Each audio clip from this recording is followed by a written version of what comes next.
ก็หายัง4แผ่นเนาะยัง4แผ่นชื่อ12แผ่น12แผ่น12เพิ่นกับสิบ่แก่มาอีกแล้ว12ก็ได้แกมาแล้วเนาะเมื่อเอาแกมาให้ไหม12 12แผ่นมืออื่นมือนี้บ่ทันฮะมืออื่นมือแกไม่ให้ให้ติดฟรีแล้ววะทางหน้าน่ะทางหน้าเลยก่อนซิดฟรีได้ก่อนตัวนี้ซิดฟรีบ่ได้โดยเอาข้างหน้าก็น้อยเนาะซอยทางหน้าพอเท่าได้โดยจักแผ่นได้ประมาณ10แผ่น12แผ่น12แผ่นเดี๋ยวนี้ชื่อชาวปลายแผ่นมันยังเรือนะโดย12แผ่นน่ะโดยมีแต่ว่ามื้อนั้นแกมาให้น้องเลยก็ได้แกมาติดให้เราเนี่ยเอาบุญน้ำกันเนาะเมื่อยเลยนี่ตาโกนไปแล้ว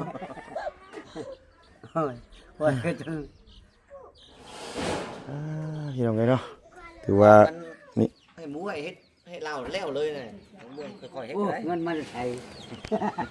มีด้วยแซนกีบตอนนี้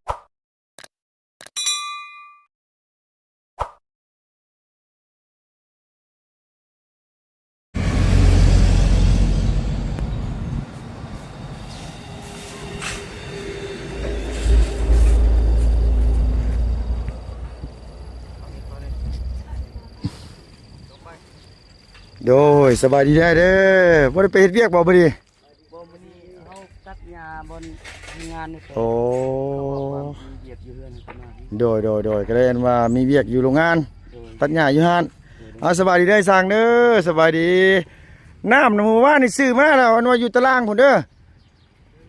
ซื้อน้ำขวดมาแล้วพี่น้องไอ้เพิ่นอันว่าน้ำตุก20ลิตรพอดีว่ามันเอาใส่รถจักรมาบ่ได้พี่น้องเอ้ยเลยซื้อน้ำนี้มาแก้ไขก่อนโดยเจ้าอ้ายเอาเลยเมื่อวานไปทางไหนเด้สร้างเฮาคันบ่พักก็บ่ได้งานนี้มันก็บ่มาคือเก่าฮะแม่นบ่มาเมื่อวานนี่บ่มานี่มาแต่เมื่อวานนี่มาแต่เช้าเลยโดดมาอยู่เกิดมาฮ้อนแน่แม่นเนาะเรียกอยู่เฮือนแน่วันติดเรียกอยู่เฮือนแน่เนาะโอ้โดยเลยผักก่อนเล่นเฮาเครื่องไงอ๋อเครื่องยังไง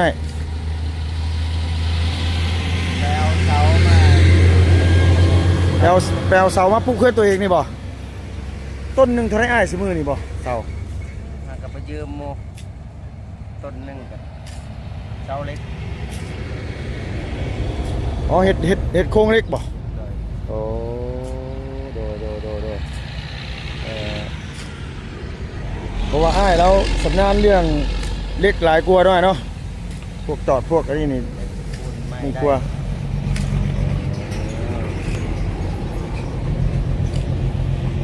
เลยบอกว่างมาพี่น้องเลยบอกว่างมาก็บอกเป็นยังเอาตามที่สะดวกเพิ่นเพราะว่าเมื่อวานนี่ก็มีงานหลายแน่พี่น้องไอ้ลุงก็ได้อันว่าเฮือนน้องแต่จริงเพิ่นก็ขึ้นโครงหลังคาM100ก็อยู่ในตะกร้ารถพุ่นพี่น้องเนาะมีแต่ว่ากินข้าวเที่ยงแล้วพุ่นแหละเพราะว่าหยังตะกร้ารถนั้นอยู่น้ำมันว่ารถลุงพี่น้องเนาะพอดีว่ามื้อเช้านี่มานำกันกับอาจารย์ลาวกับอันว่าบุญสารวัตรรถลุงมันออกบ่ได้นะพี่น้องมันอันว่าอยู่เลือกกูมูรถเขาเจ้าตันทางรถจักรหลายคันทางนี้มาเนี่ยบ่ได้ว่าอย่างเลยเนาะมาบ่ปากบ่ติกเนี่ยทั้งนี้ยุ่มเมาทั้งนี้มันคักแต่น้ำใกล้น้อยเนาะน้ำเขาเจ้าลายคักซะ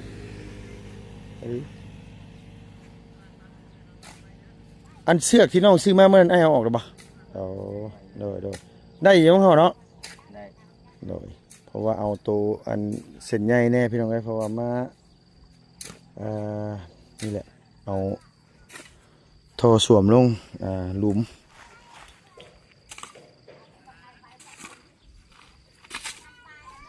ของสมือนี่โอ้ยสแมนแพงคักแพงแน่เมียงก็สุดยอดเลยสมือนี่ว่าจ่ายค่าสร้างเมื่อจ่ายค่าสร้างจ่ายค่าเครื่องเวียดเมื่อวานนี่เกือบ20 ล้านโอ้สุดยอดเลยแพงอีโลน้อยเนาะที่สมือเนาะ ว่าตอนแรกที่รบกวนหน่อยแล้ว รบกวน ขอเงินไปซื้อเครื่องก่อน อ๋ออันว่าอันเบิกเงินอันว่าเฮ็ดห้องน้ำนี่เนาะ โดย โดยเอาไปเบิดเลยบ่ดูนี่ได้ บ่เอาจาก2 ล้าน โอ้ บ่ได้ซื้อ โดย เครื่องนะ โดย บ่แม่นหยังด แต่ อก ครอบ เดี๋ยวเฮา ครัว เดี๋ยวนี้เฮาสิได้เตรียมไว้ท้า โดย โดยคันสิมาแบ่งตอนนี้นี่บอกไว้เลยว่าได้กระเป๋านี่ติดอยู่แสนกีบพี่น้องเอ้ย เดี๋ยวว่านี่เคาะขอดกักในอีโดอันว่าให้ทางไอ้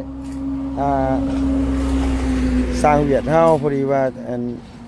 นี่แหละหาไปแบบนี้กินไปแบบนี้แหละ เอาได้นะเอ้ยเฮ็ดจังได บ่หาก็บ่มี แม่น บ่ได้กิน เพราะว่าหนึงมาหลักๆก็คือเฮามีสีมืออยู่แล้วเด้สีมือที่โตนี่จังไดก็บ่อดบ่อยาก สอได้สร้างบ่มีเงินอยู่ ฮะ หาสร้าง ส่วนหลายสิเป็นแบบนั้นสร้างนั่นน่ะสร้างส่วนหลายก็สิไปเฮ็ดเฮือนแต่เฮือนผู้อื่นเฮือนผู้อื่นบ่ได้ว่าสิเหลือหลายนะคันเว้าแล้วเวียกก็ได้ โดย บางมองก็เป็นเดือนนี่เหลือเงิน2-3 ล้านเอา เออโดยเจ้าเฮ็ดซ่ามันก็เบิดแต่ละมื้อเงินแสนนี่สิได้หยัง แม่น แต่ละมื้อกับข้าวกับ แม่ น้ำ นสุดยอดดีเสมอเลยครับ กันเขตเฮายังพออยู่ได้เงินแสนเขายังว่านั้นอยู่พี่แสนหนึงจบบ่พอ โดยดูพี่ค่อนข้างสิโหดพี่น้องว่าจากใจเลยแหละ อุปกรณ์ทุกสิ่งอย่างคันว่าขึ้นอยู่เฮ็ดมื้อสิโปน เมืองเซโปนแล้วโอ้ยสุดยอดเลย เมืองเศรษฐกิจเด้แต่ก็บ่แม่นมื้อนี้ดอกมื้อนี้มื้อหน้าดอกพุ่นน่ะอีก10 ปี15 ปีข้างหน้าพุ่นน่ะเฮ็ดเฮือนก็เฮ็ดใกล้เส้นทางได้เก่าได้บ่หน้าทางได้บ่ ยานรถ เป็นหยังคือบ่เฮ็ดแบบว่าเพื่ออนาคตภายภาคหน้าไปเฮาเฮ็ดทิศทางมันจังครับ มันอยู่ในข้างครัวนะว่าสิเฮ็ดมันต่ำผมเลย โอ้ มันยานรถโตนใส่ โดยยันแหกโค้งมา นอน นอนมันก็ ทั้งรับทั้งฝันบัดสิตกใจตื่นนี่เลยเนาะ อยู่พันเด้อยู่หัวน้อยสมมุตินั่น โอ้ มองเห็นตาซิ่งหั่น โดยอันที่ดินทมไหม้นะบ่ กับว่าผู้มันจกมันเฮ็ดจังหั่นมันบ่ทันเด้ โดย พวกดินมันก็เอาบ่ละเอียดมันจกแปลงบ่แปลงให้ มันบ่ได้เหยียบให้บ่ได้ไถให้บ่ จกทันเลยบ่ได้ระเบิดอยู่ข้างหลัง โดย ข้างหลังว่าผู้หั่นน่ะ อืมทางสร้างผู้นี้ได้ทราบมันว่าเฮือน นะครับกัน ได้เป็นของตัวเองเลยบ่หลังใหญ่ๆงามๆไม่ได้บ่แม่นว่าหลังน้อยได้ ซ้ำนี้แล้วของเพิ่นนั่น ฮะ บ่มี ซ้ำไม่ซ้ำตูบ นี่กระต๊อบตัวนี้ ซ้ำกระต๊อบนี่บ่เว้า เว้น ลูกกี่คนมานี่ลูกกี่คน สามคน ลูก3 คนพ่อบ่หรือว่าสิเอาต่อ พอแล้ว เนาะ บ่มีเงิน แม่นเลี้ยงลูกสมัยนี้นี่โอ้ยบ่คืออีพ่ออีแม่เฮาตะกี้ได้พี่น้องเอ้ยเพิ่นเลี้ยงเขาเลี้ยงใส่เขาในเหล้าสิมื้อนี่ก็ป้าโตแต่นี่โทรศัพท์เบิดสิมันก็ซักเด้ ชูมือจะได้เงินบ่มีเงินรู้เด็กน้อยชูมือดิ โดยก็บ่มีเงินเติมเน็ตเนี่ยมันก็บ่อยู่นํเจ้าอีหลีโลนะให้อยู่หั่นพี่น้องเอ้ยมันติดเด้ เหมือนยังหน่อยยังลายคนกินถ้ากินจะหาใส่ยากใส่รถไป คือกันเฮาก็คือกันนะคือกันคือที่นี่ตัวอย่างแบบนี้นะคือไอ้เว้าหั่นแหละคือเฮ็ดเวียกที่เฮานี่คือกันแบบว่ามาหาแบบคือจ้างมาเลยแบบมาถ่ายการถ่ายงานให้ทั้งผู้ใหญ่ใจดีเบิ่งบัดสิมาแต่โตบัดบ่คือต้องซื้อของฝากของต้อน แม่น ชั่วโมงนี้ยังธรรมดาแต่ตะกี้นั่นแบบจังใดนะแบบว่าของฝากของต้อนเพิ่นก็บ่ได้ให้เอาขนมเวียดนะมีแต่ให้เอาของไทยมาม่าของไทยอย่างของไทยเบิดสินะแบบว่าแต่ตะกี้เพิ่นบอกว่าโดยสบายดีอ้าย โอ้วันนี้แล้วอ่ะโอ้บ่แล้วแล้ว เจ้าได้แล้วว่าเจ้าน่ะ แล้ววันนี้แล้ว แล้วเนาะเก่งขนาดเฮ็ดงานไวเนาะเจ้าเนาะ เราเห็นงานไวดีโลนะพี่น้องครับป้าสุดยอดเลยทางกันว่าไอ้สร้างเวียดเขา ก็ชี้บึงเนี่ยน้องมีช่องเบื้องบึงที่อยู่ลุมอยู่ทึงเลยคือเด้อมันเป็นสีขาวเลย โดย จัดเลื่อมเลย มันมี2เบื้องบ่ไอ้ทั้งหนึงอยู่เทิงทั้งหนึงอยู่ลุ่มสิบ่โอ้โดย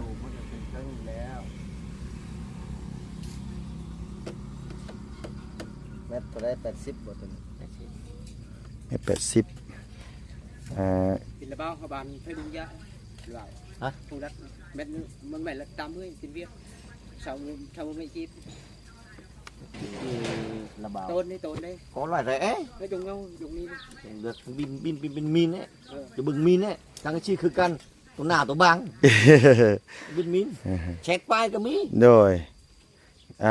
ชิปฮบก็มี 50 60ก็มีเนาะ มันมีมัด อันอยู่ลอยฮะ anh như con gái đẹp con gái xấu à. อันนี้สิเทพื้นมาหรือว่าก่อ ก็ โอ้โดยมีแต่ว่าสิเมื่อหาอันว่า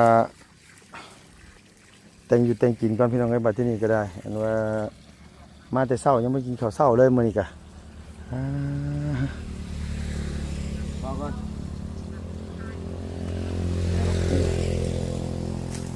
เดี๋ยวมีแต่ว่าอันมาได้หยังมากินอยู่บ่มื้อนี้บ่ได้ซื้อหยังมากินบ่ให้น้องซื้อมาบ่ โดย โดยโอเคโอ้ยพี่น้องเอ้ยเนาะจักสิอันมาทันอ้ายเราบ่มาทันนี่ก็ได้ครับผมมาทันกันแล้วให้ผู้สาวแล้ว hôm qua đi rồi ngày bao nhiêu rồi 25 คือยังบ่ได้ยินเสียงจักมื้อนี้ยังบ่ทันลงมือบ่ trọt leoแล้ว โอ้ ยิงเป็นเบ็ดเลย โดย บ่ใส่จักนี่เป็นเบ็ดเลย คือยิงอันนี้เลยเนาะโดยพี่น้องเอ้ยมีแต่ว่าสิขอตัวไปเบิ่งก่อนพุ่นก่อนไม่กันสั่นก็ลืมซื้ออันลืมเอามาโอ้ยไปปะไว้เฮือนเอื้อยอารมณ์ดีพุ่นพี่น้องเนาะเมื่อวานไปสั่วไก่พุ่นเลยก็เลยปะไปพุ่นเลยโอ้ย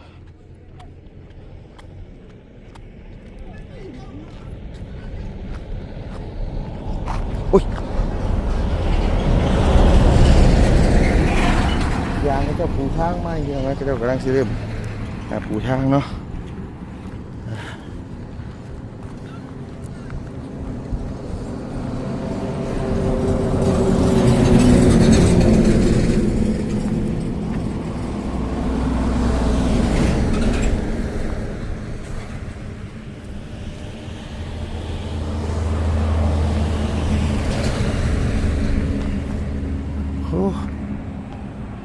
เพิ่นนั้นว่ามุงหลังคา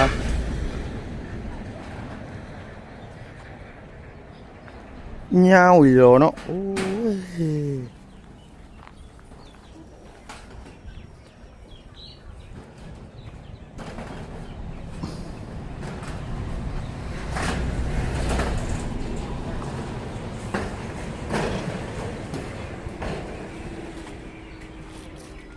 สบายดีเลยหน่อยเด้อโดย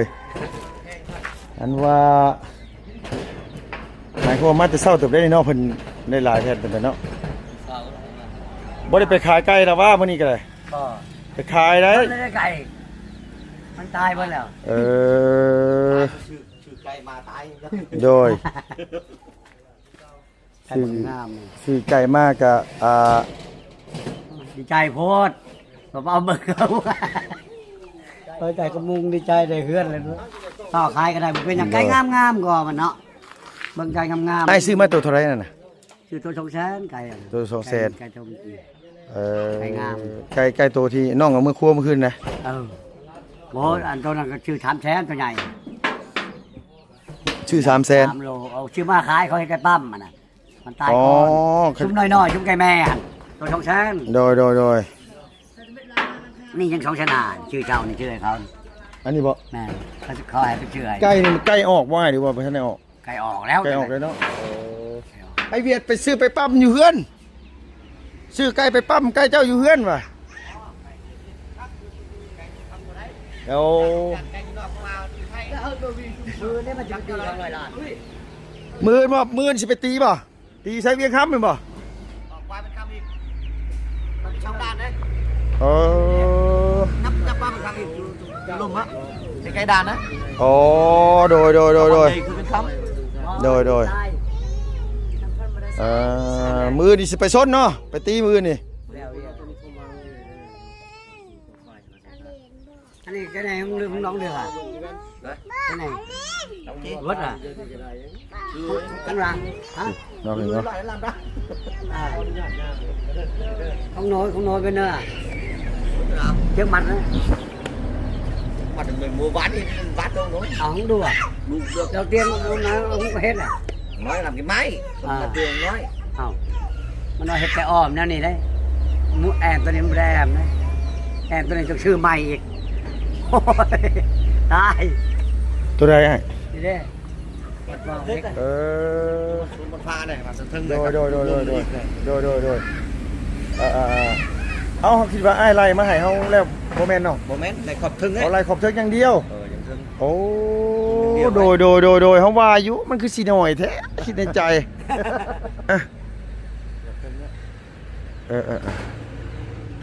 บ้านตัว đưa chứ mà ใช่ก่อนไปเฮ็ดก้อนมือหน้ายากก่อนตัวนี้ได้เฮ็ดกำลังก็ได้บ่มีนะ โดยอันตัวอันว่าทั้งข้างหน้าได้สักข้างหน้า ใช่อีก เอาใส่อีกเนาะ เอฟเนี่ยอยู่ลุ่มเลยอีกไงอยู่ลุ่มเลยตรงนี้ โดย บาง5เบื้องอีกแถม5เบื้อง คาดชุนว่าอันนี้นี่มันประมาณตกจากแผ่นน่ะจะคิดว่าทั้งข้างทั้งอย่างได้ใช่ไหม ข้างประมาณ60แผ่น68แผ่นกลับมืดเลยตรงนี้กับตัวนี้แล้วลง 60 ปลายแผ่น ข้างมือข้างยังน่ะประมาณ10 ล้าน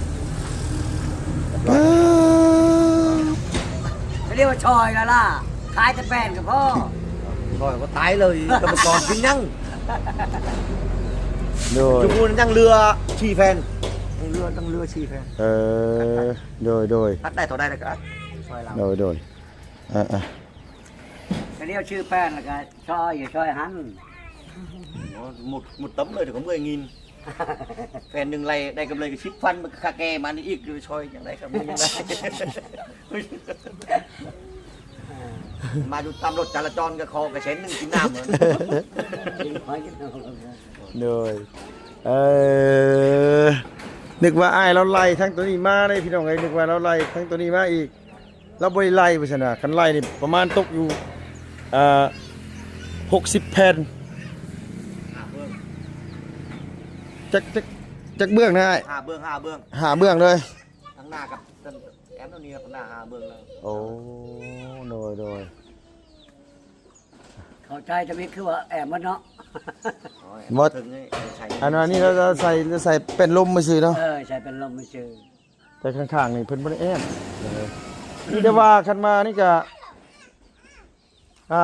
จังได๋ก็ยังงบบ่พออยู่แล้วนะเนาะมีแต่ว่าเก็บไปก่อนก่อขึ้นมาก่อนจัง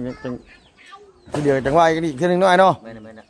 ก่อขึ้นก่อนเนี่ยจังยิงก็ได้แล้วเนาะ ได้ตัวนั้นได้ โดยแต่ว่าข้างหน้าหันก็ข้างหน้าเฉพาะข้างหน้านี่ประมาณจักแผ่นน่าจะว่า ของมาประมาณ20 แผ่น นี่nhỏ đi đây 20 cấm luôn à ไปจงgối nhau như vậy โดย mét nưng mét nưng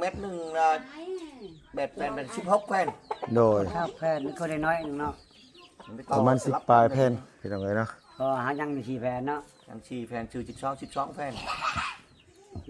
12เพิ่นกับสิบ่แก่มาอีกแล้ว12ก็ได้ kè má đó đó mới ao kè má hay má xịt tròn 12 แผ่นมืออื่นมือนี้บ่ทันครับมืออื่น mượn kè má hay thấy ติดฟรีแล้ววะทางหน้าน่ะ ทางหน้าเลยก่อนซิดฟรีได้ก่อนตัวนี้ซิดฟรีบ่ได้ โดยเอาข้างหน้าก็น้อยเนาะ ซอยทางหน้าเท่าได้ โดยจักแผ่นได้ประมาณ10 ปลายแผ่น 12 แผ่น 12 แผ่น ตัว โอ นี้ เค ชื่อชาวปลายแผ่นมันยังเรือนะ โดย 12 แผ่นนะ โดยมีแต่ว่าบืนได้แกมาให้น้องเลยก็ได้แกมาติดให้เราเนี่ยเอาบุญน้ำกันเนาะเมื่อยเลยนี่ตาโกนมาแล้ว rồi quay cái thứ พี่น้องเลยเนาะถือว่านี่ ให้หมูให้เราแล้วเลยนะค่อยๆเฮ็ดได้ ngân mà thầy มีเรือแซนกีบตอนนี้เรือแซนกีบในกระเป๋าเรือแซนกีบบ่มีสิเอามาให้เจ้าก็ต้องไปกดมาอีกนี่ค่าสร้างเจ้านี่ พี่น้องเลยเนาะที่ของแพงๆเสมอนี่จักสิว่าได้ใดโอ้ยเนาะ เพื่อนเขากับมันน้อยๆหนึ่งทามหมดเท่าไร700 ล้านเพื่อนเขาบางใหญ่กันเพราะมันใครจะมาเอา มันหลังใหญ่เนาะไอเวียดเนาะ หลังใหญ่ หลังใหญ่โมเมนต์น้อยเห็นบ่มุงขึ้นแล้วเขายังว่าอยู่คันเจ้าก่อขึ้นแห้งใหญ่เลยแหละ 130 เมตรก็เลย โลย130ปลายเม็ดก็เลยมีแต่ว่าแม่ตะกิงเนี่ยมีแต่ว่าบ่ใหญ่มีแต่เจ้าผู้เดียวนะ บึงเนี่ยบ่ เคยได้เฮือนนะลุงร้านบอกบ่ได้เลยเป็น บ่ไหวแล้วลุงปวดหัวแล้วลุงปวดหัวนอนก่อนแล้วบ่ไหวเมื่อยเดี๋ยวสิจอยก่อนโอเคใช่หน่อยเนาะเอาสบายดีเด้อซะเด้อจังพุ่นเนาะโดยพี่น้องเนาะ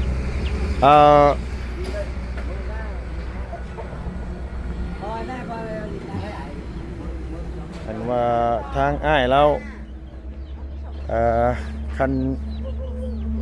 ตีแอมเบิดเลยนี่แหละวะทั้งค่าเครื่องค่าอย่างประมาณ10 ล้านแล้ววะพี่น้องเอ้ยเนาะโอ้ย10 ล้านก็จักสิเฮ็ดแนวใดแหละ10 ล้านมันก็บ่มีเงินนี่แหละเนาะแต่ว่าแต่10 ล้านเท่าตอนนี้พี่น้องเอ้ยเนาะอันว่ามันเหลือก็บ่ฮอด10 ล้านน่ะจ่ายไม่เชล่านี่อันว่าสิสั่งมาแอมข้างหน้านี่ก็จักว่าสิพอดีช่ำบ่จักนี่ก็ได้เนาะพี่น้องเอ้ยมันคือเมื่อยคือล้าแท้มันเป็นได้ว่าพี่น้องเนาะเมื่อยจิตเมื่อยใจแท้หาเงินหาทองนี่ก็คือว่ายากแท้กับต้นส้นปลายก็บ่ถือครับพี่น้องเอานี่แหละก็ตามแต่เด้อพี่น้องเด้อสำหรับคลิปนี้นะพี่น้องผู้ใหญ่ท่านใดอยากเข้ามาซอยสมทบหรือว่าเปิดสมทบให้อันทั้งน้องแต่จริงเรื่องไม่ฟ้าเสื้อลงเสื้อล่านี่ก็คันว่ามันจะอันนี้ยันมันบ่พอพี่น้องเนาะบ่กล้ารับปากเพิ่นบ่สิให้เพิ่นเฮ็ดเลยแบบเงินน่ะมันบ่พออยู่แล้วแต่ลุงก็บ่อยากรบกวนอ้ายเพิ่นหลายเนาะเพิ่นเนาะเพราะว่าเราก็ซอยมาหลายแหละบ่มีผู้ใดอยากร่วมสมทบอันเฮ็ดบุญน้ำอ้ายแล้วเนี่ยบ่เนาะเพิ่นเนาะคันว่าอยากสิบุญเฮ็ดกุศลให้เพื่อนน้องเป็นแต่อยู่แต่ส้นมันแล้วมันทั่วกะ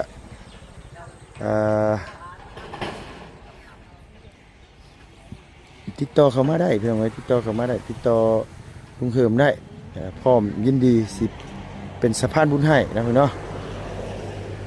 นั่นแหละก็ฝากพี่ฝากน้องไม่แน่เนาะเรื่องไม่เชื่อล่ากับค่าสร้างเฮ็ดไม่เชื่อล่านี่แหละเพื่อนไว้เพราะว่าเฮาบ่ได้ตกลงราคากันกับเพิ่นตะกี้พุ่นปกติน่ะมันต้องไล่เบิดเลยนะพี่น้องเนาะแต่ว่าอันนี้เพิ่นบ่ได้ไล่แยกว่าซั่นว่าขมั่งคือกันได้ลุงกันเนาะพี่น้องเนาะโดยเอ้าจังได๋ก็ฝากพี่ฝากน้องฝากพี่จะดี FC สมทบร่วมทำบุญกับอ้ายใหญ่ใจดีที่เพิ่นได้สดได้ซอยเรื่องเฮือนเรื่องซ่านของอีลาแต่งจริงแล้วก็ห้องน้ำน้องของมีเนาะพี่น้องเนาะก็เอิ้นใส่เอิ้นหาได้เด้อพี่น้องเด้อเนาะให้เป็นสะพานบุญให้ขอบคุณหลายๆพี่น้องเนาะแต่ละคู่ละคนที่เพิ่นเข้ามาเป็นกำลังแรงใจที่เข้ามาติมาเตือนน้องนุ่งผิดพลาดประการใดก็กราบขอโทษขออภัยหลายๆพี่น้องขอให้พี่น้องอยู่ดีมีแห้งอย่าเจ็บอย่าจนน้ำลำไปด้วยสุขภาพพระไม่แข็งแรงเด้อเพียงเด้อความเจ็บจะได้ความไข่อย่ามีเนาะ